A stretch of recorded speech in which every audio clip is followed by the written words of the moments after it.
Kepolisian maupun dari TNI saat ini sedang terus berproses. Investigasi Pak, proses investigasi untuk kasus yang di Lampung itu kan gimana Pak? Proses investigasi yang terkait dengan Wekanaan itu Pak, udah sejauh mana Pak? Proses sudah berjalan, ya kan? Baik dari kepolisian maupun dari TNI saat ini sedang terus berproses. Ya, saya kira nanti akan dijelaskan secara teknis dari Lampung ya. Sudah berapa saksi Pak diperiksa Pak? Ya nanti akan dijelaskan oleh Pak Kadif Humas.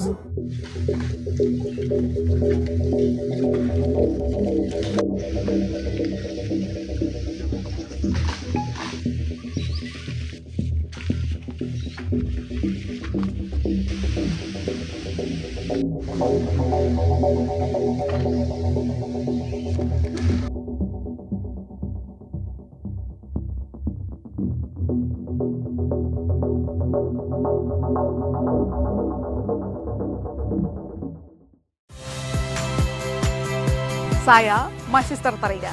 Saksikan program-program Kompas TV melalui siaran digital, pay TV, dan media streaming lainnya. Kompas TV, independen, terpercaya.